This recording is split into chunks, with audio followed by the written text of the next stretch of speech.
PJNet.TV Part 2, 9:30 Eastern Coast Time, and our guest would say 8:30 Elvis time. Our bumper is running and we are recording. We have set the titles to have the right name for our guest this week, as opposed to last week, and we're streaming live.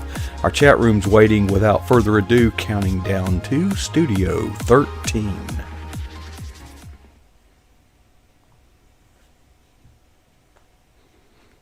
Well, good evening, welcome or welcome back to PJNet.TV. I know that some of you have recently logged in because you know who our guest is on Tuesday night at 9:30 Eastern. It is none other than the name you see behind me simply says Dell, but his last name is Didway, and I will put that on the screen momentarily to help you spell it, because surely you will want to go to DellDidway.com to see firsthand some of the amazing things that you are about to hear about from the authority himself, the man who knows everything, who has right in all occasions with his opinions. Dell, how you doing? I'm doing good. It's good to sit down here. Good to see everybody out there, and thanks for joining in for a few moments, and I hope we can say something that won't get me kicked off the air or will inspire somebody. Yeah, it's one thing if you want to get kicked off your own program, but I'm trying not to. So, Dell, folks, he blogs at, I'm going to put this up on the screen for you to help you spell it. He blogs at DellDidway.com. He blogs every Tuesday. I don't think he's missed a Tuesday, to be honest. Now, he I may missed have. one. You did? Mm-hmm. Were you in the hospital? No, I had Becky write one time. And then this is just early on. And I took a week off because I just early on just kind of burn out. So I just stopped. But yeah, I think twice. And I had Becky write one to fill in for me. She's always good for that. Do you ever fill in for other people? I have in the past. Yeah, they didn't like it, so they never asked me back again. So. Well, yeah, I used to be what they call in Southern Baptist life pulpit supply. So I always have two sermons ready, but I never needed the second one because no church ever ask me back. So I write for a lot of other websites and publications. So yeah, you do your fair share. Yeah. What's your favorite movie, Dell? Yeah, it changes. It changes all the time. I've got my list. I mean, I went over my Christmas list right a few months ago, Christmas time. But you gotta have a favorite movie. Everybody has one. Jaws is probably my favorite film. Really? And my list of movies. Yeah, you got Jaws. You have True Grit. Silence of the Lamb, I think, Unforgiven with Eastwood, Outlaw Goes to Wales, Batman Begins. Those are the movies that if I'm flipping through the television, which I don't ever do anymore, and if I see them, no matter where it's at, I watch it. Mm-hmm. Or anything with John Wayne, like Big Jake or something. You got to watch those movies. Most of the movies, or most of the content that, folks, his blog this week was on your favorite, and then fill in the blank. That's why we're doing this little exercise. Yeah, I noticed that many of the favorites you have are less than contemporary. They go back a while because they just don't make movies like they used to. There's nothing good anymore. There's very few good movies, and I have insomnia a lot, so I've watched a lot of movies over the years, and I don't really like today's films. There's very few movies in the last 10 years that really just I say, wow, I gotta go see that again. I don't know what it is. I don't know if it's the writing. If it's a lot of them are the hypocrites I won't watch.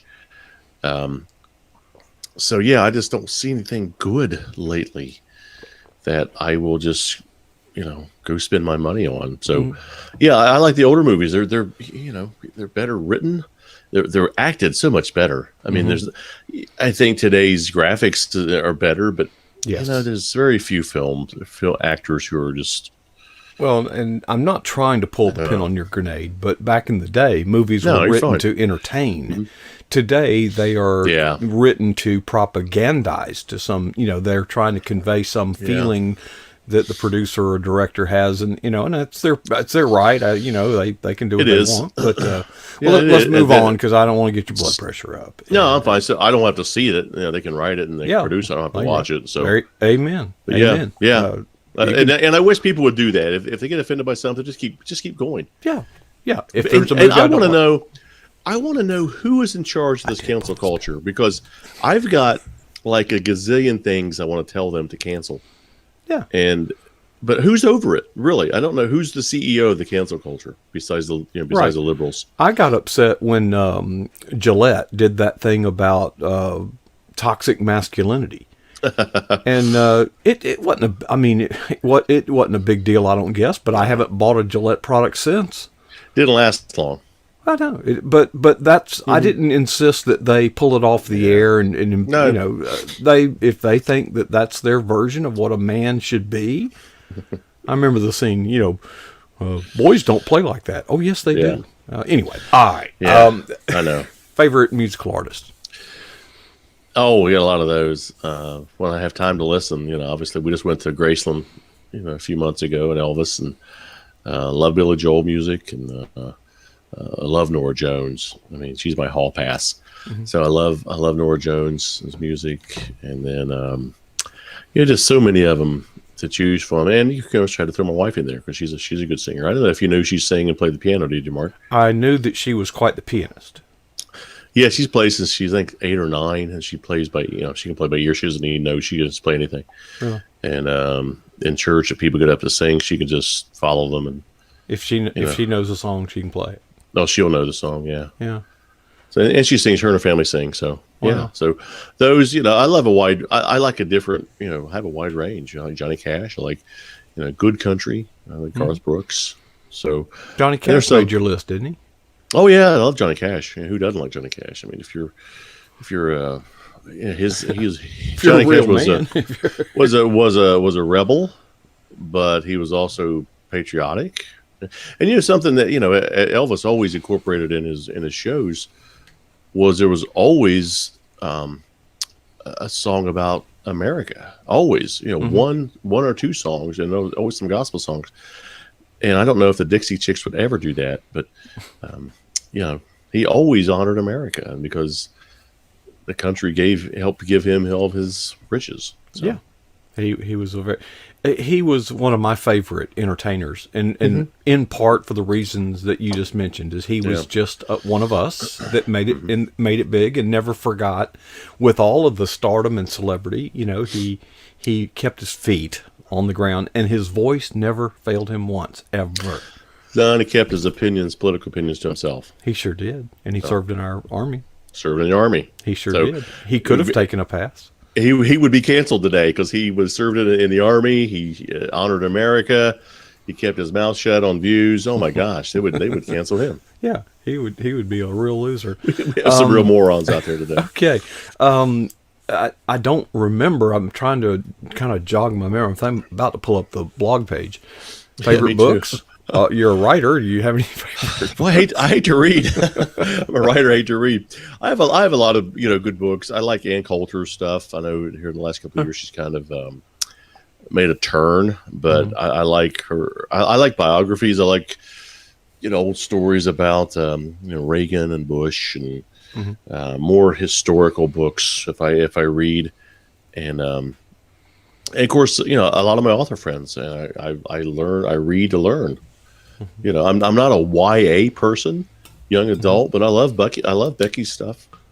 And that because I read it and I I won't lie and say I can't put it down, but I find myself going back to it and reading it because she's obviously an awesome writer, an author, but she kind of keeps me captivated, and to do that in YA is kind of neat. So I like to read her stuff. What's your favorite Bible verse? I got a few, and I didn't really have one until I started talking to these athletes, and I thought, what if I'm going to ask them for one, I better have one, or a couple, not a favorite, but a couple I go to, and I've learned that over the last 4 or 5 years. I mean, I always read every day, but then. Talking to a couple of these players, they say they have one or two that when they get in a bad situation, they just go back to it. And I thought, I'm midlife. I should do this. I should know better than this. So, one of the most popular ones that a lot of athletes told me is Philippians 4:13 is I can do all things through Christ which strengtheneth me. So that's one of Albert Pujols' favorite verses. And then, just kind of gives you a little confidence if you need it. If you're having a bad day, I can do this. I can do that. It might not turn out the way you want specifically, but you can do it. if you lean on the strength, it might not be today, it might not be tomorrow, but it will happen. And that's not a Pollyanna attitude. That's just saying, if you believe it, you can do it. Maybe not in the way you thought. So, I mean, I always wanted a ministry. I never thought about writing until, it's kind of presented itself to me. And then, one of the others is the Proverbs is commit thy works with the Lord, and thy thoughts shall be established. I kind of like that one because, I've made a commitment. I'm finally going to your webpage, and that one stuck to me because sometimes, I don't know about you, but it gets frustrating. You try and you try and you try, and I really drew some strength. However, I could unequivocally testify that my favorite verse, if I could keep only one in the entire Bible, would be Jeremiah 29:11. For I, the Lord, know the plans I have for you, plans to prosper you, not to harm you, plans to give you hope and a future. What a wonderful promise. That's a great pro-life verse, too. Mm-hmm. A lot of folks in the pro-life movement use that one. Yep. And there's a lot of them out there because, when I don't know whether you saw the little video snippet I put out there, but when I interviewed David Hess, who's now with Tampa Bay, was with Baltimore then, we didn't rehearse this. I didn't pre-warn him. I just walked up, we were talking, I said, hey, what's your favorite verse? And boy, he just whipped it off. I mean, he didn't know me. It was the first time we ever talked. He just whipped it off, and I was like, wow. And, that's impressive. So why do you like that? And he told me why. And he had that confidence, and he wasn't shy about it. He didn't stammer around. And, I hesitate sometimes to ask that question to these people because, some of them, have said, I don't know. And so you don't want to put them on the spot and embarrass them. So I kind of do my homework. And, if they have scripture on their Twitter page or whatever, or on their face, I'll say, hey, you have that scripture up there. Why? And then most of them know it. And but if I don't see that, I kind of don't put them on the spot because I don't want them to, I get it. Yeah. And, I am glad you wrote this blog because what you just said is the thoughts that crossed my mind is if you walk up to someone and ask them that deer in the headlight look on their face gives you the impression of how deep their spiritual roots go or don't go, as the case may be. Well, and also I'm no expert at it, but I've done enough of them I kind of preface our conversation. I talk about it a little bit, and then if it goes well, then I may have a tendency to ask them because, hey, I say, these guys know what they're talking about. And tell you one of them that just was like a quoting machine was old Vinny Ray when he played for the Bengals. I asked Vinny some of his, he wouldn't stop. He just whipped off like 5 or 6. He just kept going and going. I said, wow, I get it. I've got an appointment in an hour. Should I reschedule it? So he was awesome. He was so excited to talk about it. He goes, I love this, man. He whipped off this verse and this verse and this verse. And it was great. And then when he was a coach of the Cavs, Coach Lou also had the same thing. He says, my mom sends me scripture every morning. I was like, wow. He said, here's what she sent me today. And he showed me her text. I thought, that's awesome. So it's just an inspiration if you're down, if you're happy, if you're having a trial or, having an issue. It's just a source of comfort that can get you through that time and give you some inspiration. But, favorite quotes. I mean, go back to some of the movies I like. I mean, there's some great one-liners in those movies that just stand out, like in Jaws. Oh my gosh, that's got to be one of the best films ever made because you know what? That could happen. That could have happened. So, and Silence of the Lambs a little eerie, but we're going to need a bigger boat. We're going to need a bigger boat. I remember that. And Roy Schreider did that. It was just phenomenal. That's a great film and great acting in that movie. And Richard Dreyfuss did a great job. And then, of course, Eastwood's loaded with great one-liners. Yeah. Well, and the shark was the least realistic thing in that movie. The acting was that good. It was. That scene when they're talking about the USS Indianapolis, that was just amazing. Yeah. And a lot of folks didn't know that happened until that movie. Uh-huh. And a little trivia question about Jaws. That was the first summer blockbuster movie made. First one. filmed in the dead of winter. I know. Yeah. It's crazy. They got great film. Goosebumps on their arms on the beach in the sun, but it was freezing cold when they were filming that. I found it interesting. You forgot to mention, I do have your blog page brought up now. You mentioned several of your favorite destinations. Oh, yeah. And the first one is Alaska, which that's kind of a big place. Yeah. Yeah. Yeah. We liked it. We cruised through there, and Ketchikan. If I could pick a place to live, it'd probably be Ketchikan. A lot of good salmon fishing there. Beautiful scenery. I really enjoyed that area. I liked it all, but I would pick Ketchikan if I had to pick one place to live right now. I was a little curious because some of your destinations, or most of your destinations, people would know where they are. Gatlinburg, Tennessee. Not many people know where Clearwater, Florida is. What is the big deal about Clearwater, Florida?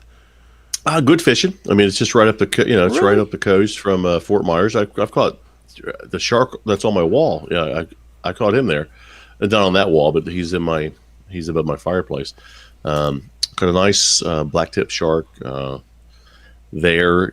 Just relaxing. Not a whole lot to do. I just like Clearwater Beach. I'm not a beach person. I can't lay on the beach all day. I'm not. Maybe an hour, maybe.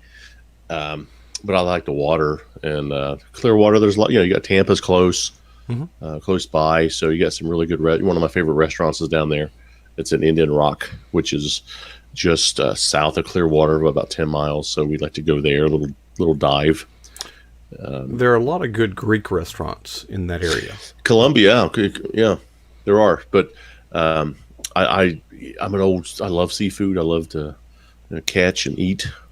Well, we're going to have to bring you to North Florida because the fish. If you think the fishing is good in Clearwater, Katie, borrow the door, buddy. Let's go out in the Gulf. I know some good places. Yeah. Well, yeah, we went out the Gulf about 10 miles out and caught a lot of grouper. Love grouper. Yeah, we don't go 10. We go 25 and 30. Yeah. We didn't have all day, so. It takes a while to get to deep water in the Gulf. It does. And then we went down to Fort Myers. You got great tarpon fishing. We got some good sharks down there too. So that's what we enjoy. There's actually marlin if you go off of Fort Walton if you go to the cliff, but it's about an 18-hour trip to get there. It's a long trip for some marlin, but I'd like to get a sailfish one day. I'd like to go out down the Keys again and go out kind of far, get a sailfish. I'd love to get a sailfish or some dolphin or some mahi dolphins. So that would be a great experience, but you have to go far out for those. Well, not on the east coast, different matter because the Gulf Stream runs. You can literally see the water change color within a few feet. It's very, very clear, and the dolphin love it. Dolphin meaning fish, not flipper. Dolphin, right. Mahi. So we love to fish in the Gulf. It's just the water's better. It's just I think better fishing. So now, if I remember, you. In a very classy way, you tied this into your new book, Dugout Devotions 2. I guess this was sort of a sneak peek.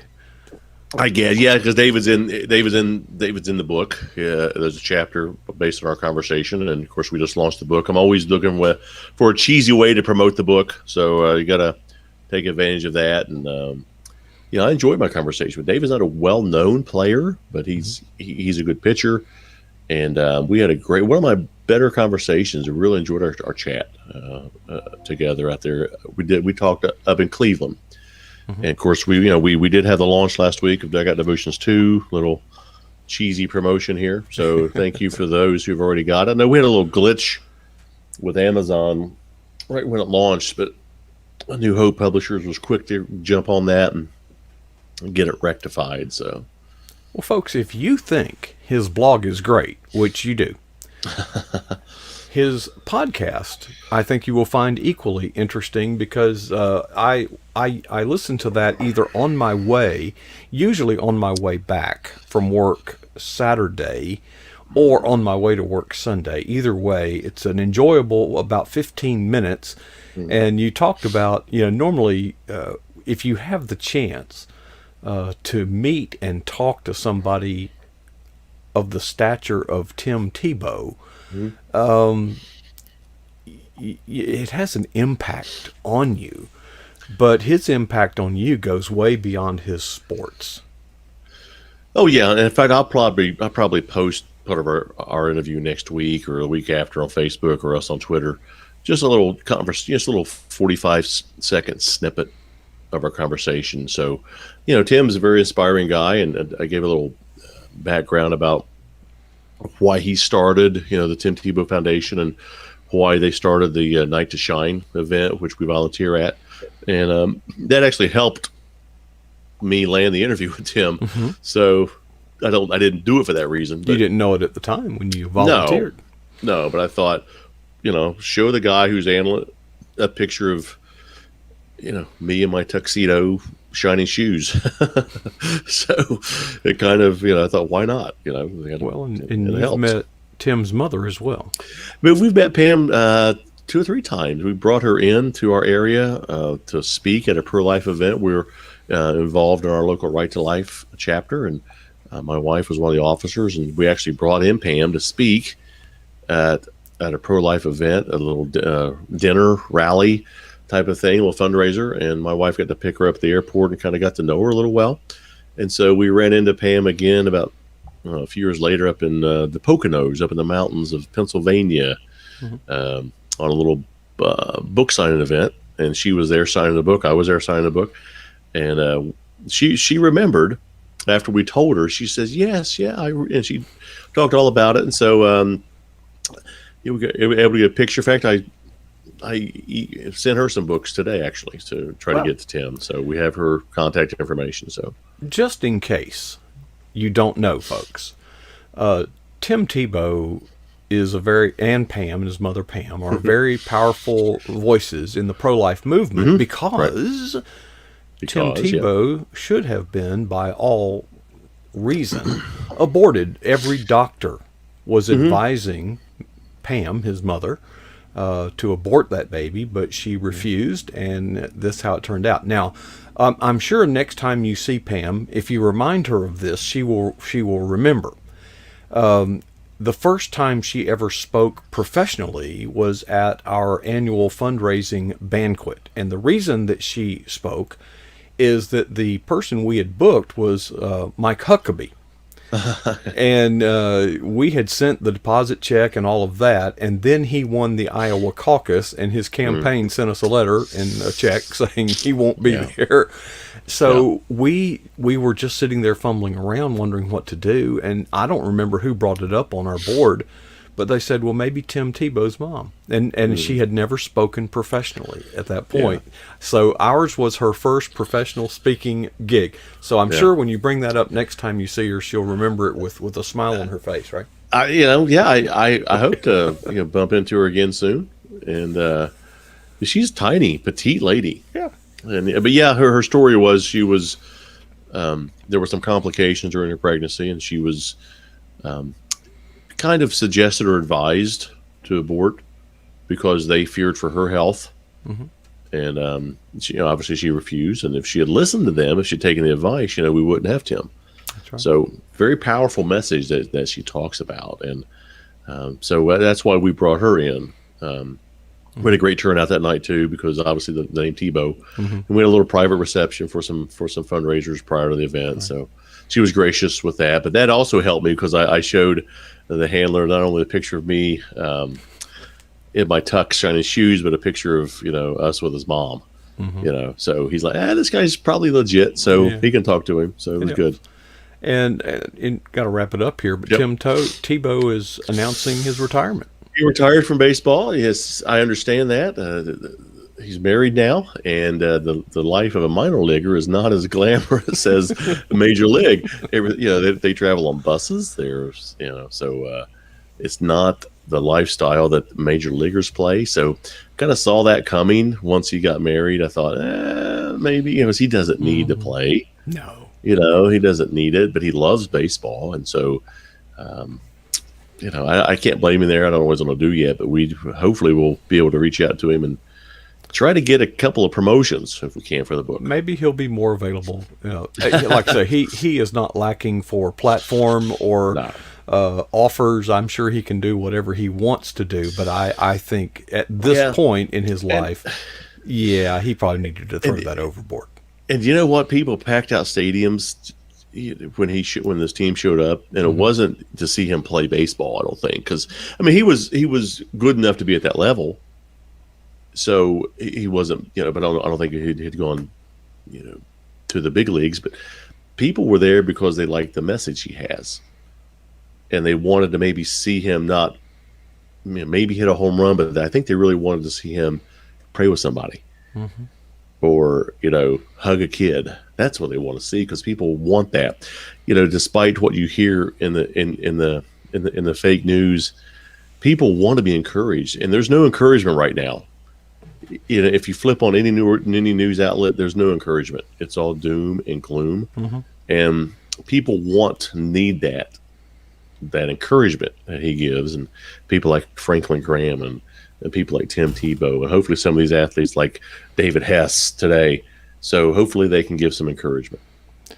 Well, Dale, we're going to wind it up on that because one of the reasons that we are so blessed to have you as part of our team here at PJNet is we want to offer encouragement, and Mm-hmm. and you have committed yourself to finding encouragement out there in the athletic venue and bringing those stories of motivation and encouragement to others, and that is that is so needed.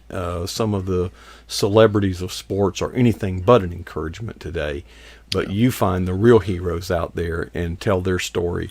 I thank God for your ministry and what you're doing, Dale. I really do. Well, thanks for having me on here, because you do a lot too. So we're trying to hook some more people up with you. And I was not able to get on again Twitter, so I don't know who was out there. But thank you, everybody who was out there tonight. We really appreciate you taking a few minutes of your time. And I'm a great cure for insomnia, so hopefully you can go to sleep now. Says the man who suffers from insomnia. In fact, when we get off here, I'm probably going to go to the gym. There you I, go. and I have to get up early and drive to Cincinnati in the morning, so I'm going to maybe get a few hours tonight. Who knows? All right. Long days, long nights. That's Dale Didway. Appreciate you, bro. All right, folks, there you see the view high atop the Eagle's Nest broadcast facilities here at pjnet.tv. What an encouraging night it has been. I am the most privileged person on the planet to sit here night after night with you all and just have people share their walk with Christ. And it's been a very special, warm night tonight with both of our guests, but it doesn't end tonight. We'll be back tomorrow night. And if you will remember, Jolene Steele was here. Ben Cooper actually connected us with her story, Campground Kids. And we, as a result of that, tomorrow night will have the manufacturer, the maker of the stick. Yes, sir. The actual walking kids. Yeah, I'm looking forward to that.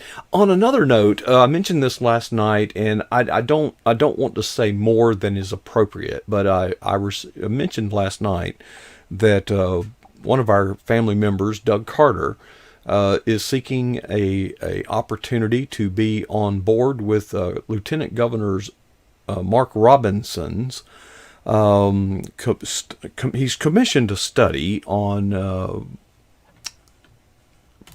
what's the word I'm looking for?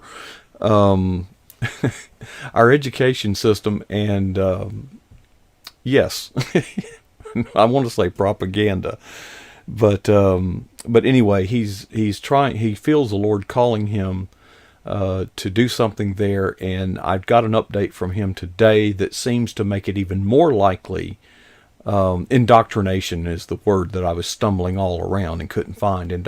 Indoctrination in our education system. So I got a word of encouragement from him. Who he attended the Lieutenant Governor's press conference today, and I'll let him share anything more than that, because I don't know if I'm at liberty to say anything more than that. I also took the time to make contact with Representative Rich Hudson's office. He's a U.S. Congressman in North Carolina, and sent an email to their Director of Communications. I also sent an email to Lieutenant Governor Robinson's press office, seeing if they would respond. So who knows?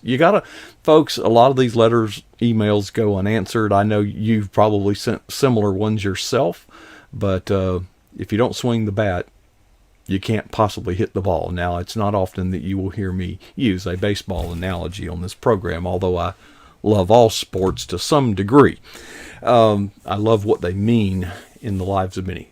What a night it's been. Thank you all for joining us, and we want to wish you well until we meet again.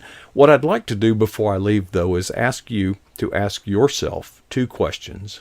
The first one is this: what is the boldest thing that you've ever done for Jesus Christ? The second question is, well, when was that? Folks, we have to be bold. We are in a spiritual state of warfare, as the Bible tells us. So I certainly hope that none of us will ever be satisfied with our answers to either of those 2 questions.